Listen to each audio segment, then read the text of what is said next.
Hi everyone, welcome back to my channel. Make sure to like the video down below, give me a thumbs up, and subscribe over here to be notified every time I post a new video, and let's get into it. Today I wanted to talk a little bit about the Real Housewives of Beverly Hills, all the drama, what is going on, this incredible season we're having, and the intel we have so far on Miss Erika Girardi / Jayne. So if you've been tuning in to the season, you already know that the main focus of the drama this year is Erika's divorce. She abruptly got divorced in the middle of, or filed for divorce in the middle of the season.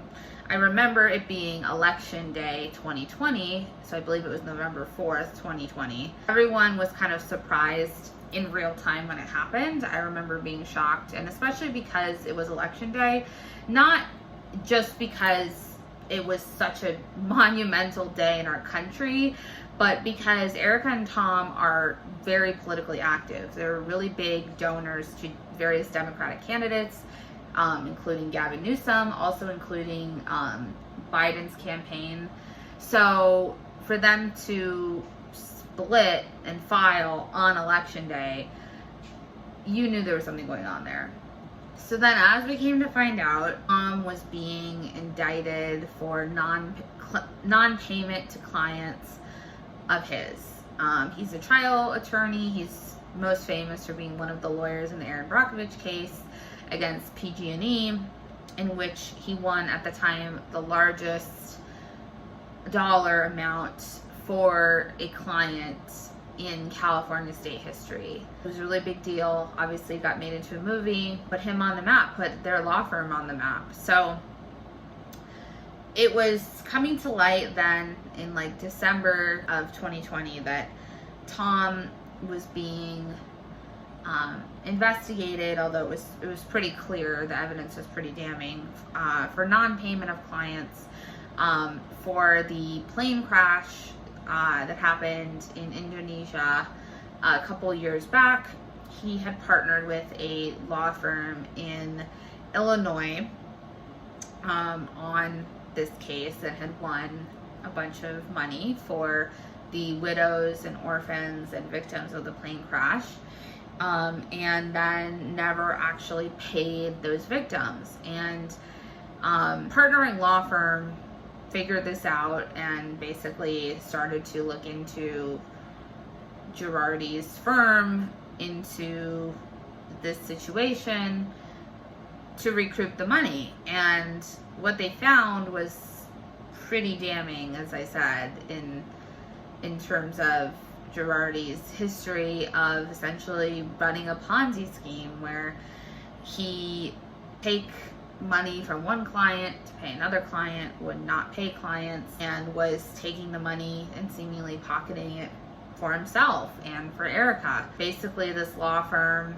figured it out, put the puzzle pieces together, and then took legal action against Girardi's law firm. As we're seeing on the show, Erika sort of put together this elaborate story about Tom cheating, and that being a big reason behind her filing, about him being emotionally abusive. It seems she kind of says it as losing his faculties, but probably experiencing like dementia or something like that.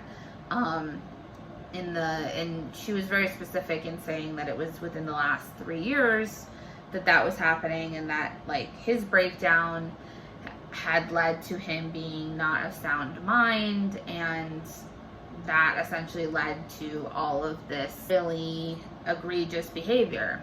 She paints herself as a victim and sort of is saying that he was egregious towards her, as well as basically everyone in his life, everyone at all of his employees, the clients, and that loss of sound mind was why he was in this situation.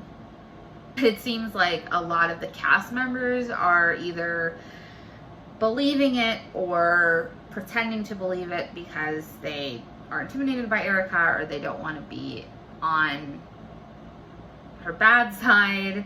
They don't want to face her wrath, so to speak. But the audience is pretty clearly seeing through this facade and through the stories she's telling. Nothing is really adding up. I don't think it's adding up. She told this whole story about a few years ago, which was on the show a few years ago. She had said he was in a car accident and Tom had broken his ankle. Said he was fine. Everything was okay, but you know, it was something that shook her up. And then comes to tell this story on a girls' trip that he didn't break his ankle. He actually was concussed. And the car crash happened like behind their house, and but then claimed that he was unconscious for 12 hours, but then called her to tell her that he had crashed. And so none of it really added up. It was a strange story, and it just was pretty unbelievable. Although it seems like Sutton and Garcelle were the only ones who really questioned the validity of this story and with what Erika had been telling them. I think it's pretty apparent that she's trying to spin things in her favor. She's trying to paint herself also as a victim in order to avoid culpability. And not only is it completely outrageous that she's doing this, but it's so unethical, because at the end of the day, the people who are suffering are these victims, are the clients who've never been paid. And you know, these aren't like rich corporate clients. These are orphans and widows and burn victims, cancer patients, and people who have been wronged. That's the kind of law firm that Girardi Keese was a firm that represented people who had been victims. They needed to sue in order to get justice. And he literally screwed over victims. Like, can you imagine that? Like, how painful it would be to go through some kind of horrible tragedy in which you were wronged, and then have someone represent you, win either a judgment or settlement money, and then never be paid that money, never see a dime of your actual money that you won, that you're entitled to. That behavior has been going on for decades. It's been uncovered, and I think that's why Erika's story is so suspicious, because she's making it out like in the past 3 or 4 years he's changed, and that's the reason that he's essentially not paid people, has set up a makeshift Ponzi scheme in order to continue to finance the firm, in order to get creditors, in order to continue business. But that's not the story. That's not the evidence. The evidence shows that this has been going on for decades.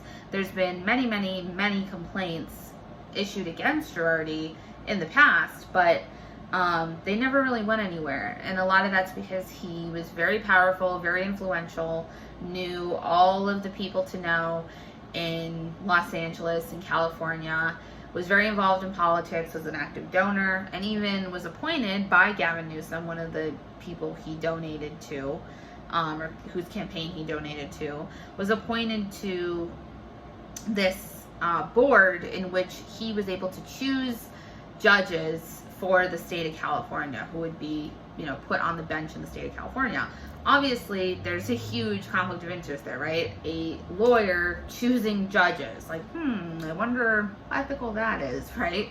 So he was able to like hand select different people to put on the bench, and through just all of his connections and schmoozing was able to get away with these things for so long. But really because of the situation with the Indonesian plane crash, he wasn't, because the partnering law firm that they worked with was in Illinois.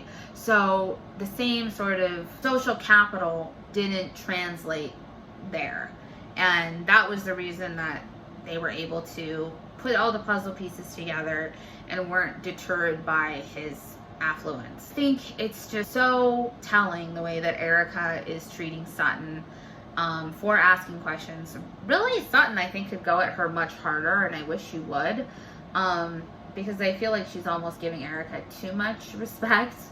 And the way that Erika is treating her, I think, says everything. She's completely defensive. I think she is being a bully. I don't even like using that word, and I think using it against Garcelle in the way that Dorit did in the last episode was going a step too far. There's a difference between giving someone digs and bullying them. But I think Erika's absolutely trying to bully Sutton. She's using intimidation. She's trying to shut her down. She's trying to discredit her, invalidate her, make her smaller, so that she won't speak the truth.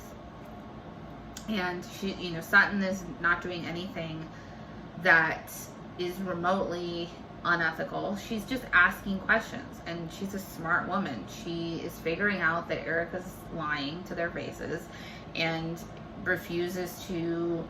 I'm really hoping that, part of me wants to see Erika off the show, just because I think Bravo should not be supporting this kind of stuff, and it kind of makes my skin crawl that I feel like they don't reprimand this kind of criminal activity. They didn't do it with Teresa Giudice. Doesn't seem like they're doing it with Jen Shah, who's probably the worst out of anyone, because she's, if you look into that whole situation and then what the Ponzi scheme that she was running, and she was actually running it, it wasn't even something she was just connected to. And it seems like the execs are sort of more or less on her side. They're trying to give her as good of an edit as they can. Andy, you can tell from Watch What Happens Live and the way in which he frames questions and things like that, he's definitely pro Erika, and I think it's unacceptable. And how are they going to deter criminals from trying to use this as a platform to make money, if nothing else, if they're giving people a free pass, if there's no consequences for bad behavior, right? Because even if it's horrible PR and it puts the spotlight on you where the feds can catch you a lot quicker and with more ease if you're a public figure, and there's a lot more sort of humiliation and shame that comes with that, if you don't have a sense of morality and you don't care about those things, you can just use it as a platform to make money, because you're going to earn a decent paycheck being on the show, and then also obviously the opportunities that unlocks for you, the doors that it opens, right?